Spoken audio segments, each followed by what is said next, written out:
Veterans are often thanked by the public for their service. But is this brief acknowledgement enough for the men and women who have put their lives on the line? Suzanne Gordon, along with her two co-authors, bring this question to light in their book, Our Veterans, Winners, Losers, Friends, and Enemies on the New Terrain of Veterans Affairs. Active duty service members represent 1% of our population. Veterans represent about 7% of our population. And how do we treat them? I mean, what role do they play in American society? How do we use them or misuse them? Who are their friends? Who are their enemies? Not how we feel about whatever particular conflict we're in or about the expansion of the military or whatever. People have signed up to serve our nation and us, and we owe them the fulfillment of the promises that we make to them. And in my view, we don't give them enough, and we renege too often on our promises. Gordon is a journalist and senior policy analyst at the Veterans Healthcare Policy Institute. She calls much of America's acknowledgement of veterans a performative pride, pretty words followed by lackluster policies.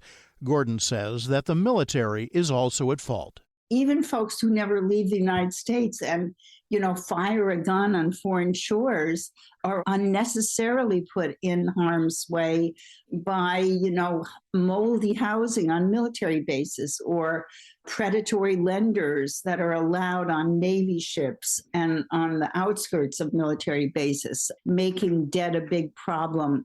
We have problems with 126 military bases that are kind of toxic waste sites and that aren't cleaned up.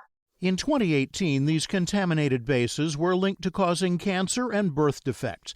But the price of service isn't just physical. Mental health takes a toll, too. Dr. Edgardo Padin Rivera, a Vietnam War veteran, says soldiers are taught to repress their emotions in order to fight against any threats. Though this psychological shift may be a necessary mindset for war, it creates major issues when soldiers return back to civilian life.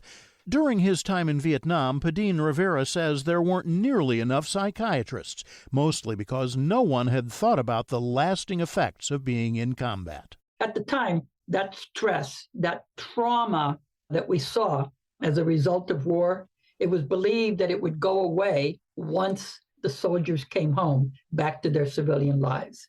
We had no idea of the long-lasting effects of trauma on these men and women. Luckily, Gordon says the Veterans Association healthcare system has grown and evolved into the best option for veterans in need. The VHA has spent decades researching these problems. Sometimes it too has been forced by veterans organizations and advocacy groups to recognize these problems, but it has developed over decades expertise in dealing with military problems and military culture. In fact, the Department of Veterans Affairs reports that 2020 had the lowest number of veteran suicides since 2006.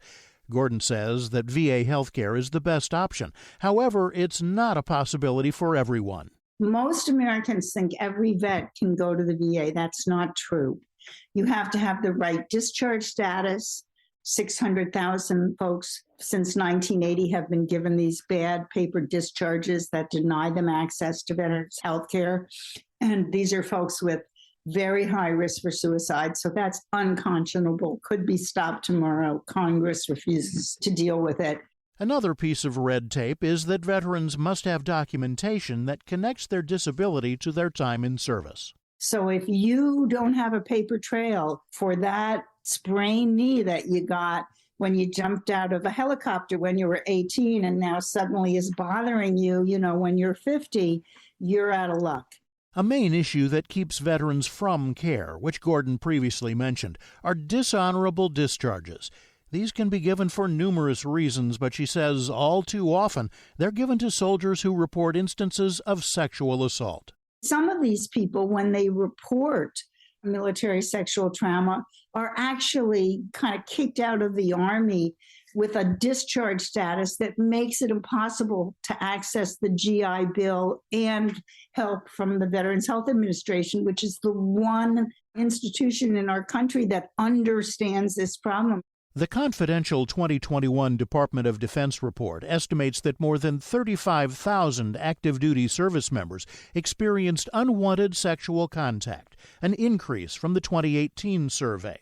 Sadly, 47% of women who chose not to report did so out of fear of negative consequences. That's a credible worry given that the 2016 survey showed that nearly 6 out of 10 service members did in fact receive some form of retaliation for speaking up. In our book, we have a story of a woman who was in the Air Force and, it was a dream to be in the Air Force. And she was raped by 2, not 1. I mean, they actually weren't officers. They were on the same level as her, but she was raped twice by fellow enlisted folks. And she said, and it was really heart-wrenching, that it was even worse than rape outside of the service, if you can imagine that. Because, in the service, you're taught to give your life for your buddy, right? I mean, it's a very special relationship. And here these guys who she was supposed to give her life for and trust, raped her. I mean, one gave her a date rape job, and it's terrible. But even veterans who have a good discharge status and are able to access care may not be reaching out. For example, Padine Rivera came home from the war with PTSD, but refused to connect with any military-related organization. When I came back from Vietnam, in my mind, the idea was, forget it. Forget that past. Forget what you did. Forget what happened. And I was also, I must say, leaned a little bit on the idea that I hated that war.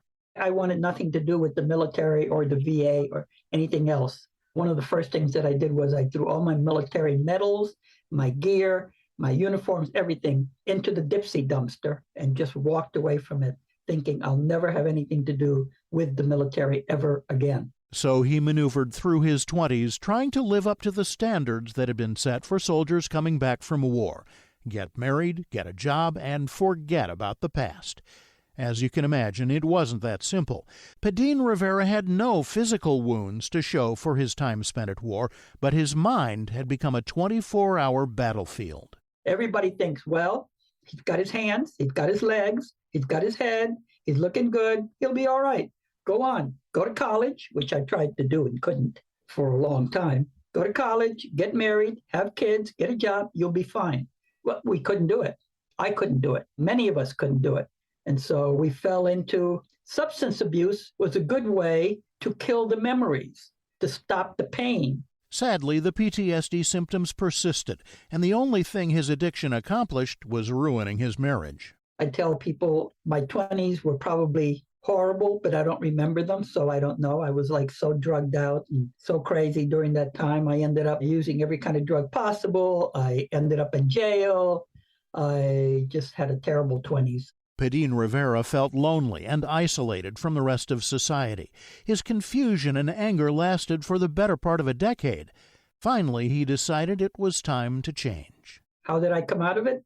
I haven't the slightest idea. One morning I woke up. For a long time I thought about suicide. I used to have a gun under my pillow, not for anybody else, but for myself. And one morning I woke up and I said, I can't keep living this way. I need to find some other way to live. And that's unusual. That's unusual. But one of the ways that I found was to decide that maybe I can help others get through whatever it is that they're going through. He went on to get his doctorate and went to work for Veterans Affairs. I started as a substance abuse counselor. It was soon found out that by the veterans that I was a Vietnam veteran, that I had been to Vietnam, that I was a combat veteran. And they all wanted to see me. And they all wanted to see me because they believed that I could understand what was going on for them. Why was it that they were going through all this confusion, all this behavioral discontrol, all this anger? They felt like I could understand that. He says it's so important for veterans to be able to talk to a professional who's been in their shoes. However, there's been a push over the last several years to outsource more of VA healthcare to the private sector, a move that Gordon believes is detrimental to the health of veterans. In fact, in 2018, the RAND Corporation, a nonprofit research organization, conducted a study on New York State's healthcare providers' ability to meet the needs of veterans. 2%, only 2% of those who responded, it was a very large sample, they determined had the capacity to take care of patients. And yet, we're now sending people willy-nilly out to private sector providers as we're sort of privatizing, not sort of, really privatizing the veterans healthcare system. And these folks are going into an abyss of knowledge and expertise where people just don't get it. Gordon believes the VA healthcare system allows veterans to get comprehensive care all in one place. I think that we just owe it to veterans to get a better understanding of the system that's supposed to help them and understand that there are costs to military service that we have to pay. And I think often we think that private charity is the way to go. And I think private charity is great, but it also has to be supplemented by support for this national system, this national edifice that we've invested in as a nation for over 70 years. And I just, would end with the plea that if you want to thank folks for their service, then you need to support the edifice of institutions that really provides services to the people who have served us. Gordon's book, Our Veterans, is available now. You can find more information about Suzanne Gordon, Dr. Edgardo Padin Rivera, and all of our guests on our website, radiohealthjournal.org. Our writer-producer is Kristen Farah. I'm Reed Pence.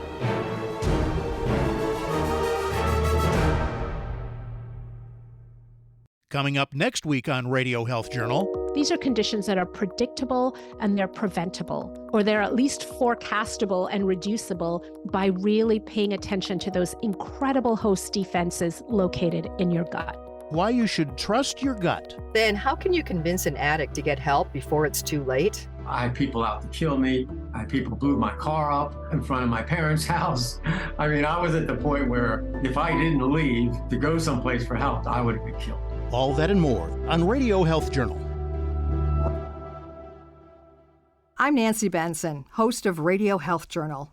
If you enjoy listening to Radio Health Journal, you'll also like our sister show, Viewpoints, which covers a wide array of topics from education to history to the environment. Here's a preview of what they're covering this week on Viewpoints. The half-life of caffeine is about 6 hours. And so that means that if you have a double espresso at 4 p.m., at 10 p.m., you still have a single espresso in your system. Struggling to sleep? These mistakes could be throwing you off. Then, it is kind of odd, isn't it, that we are so fascinated by these people that we're never going to meet and that we want to talk about them and know the latest thing about them. The psychology behind celebrity gossip. I'm Marty Peterson. And I'm Gary Price. These stories in depth this week on your public affairs magazine, Viewpoints. Listen to Viewpoints on your favorite radio station and subscribe and listen to shows anytime on Apple Podcasts and Google Play. And that's Radio Health Journal for this week. Follow us on Twitter, Facebook, and Instagram to learn more. And check Apple Podcasts, Google Play, and Spotify for a library of past programs. Plus, you'll always find previous segments and information about our guests at radiohealthjournal.org. Join us again next week for another edition of Radio Health Journal.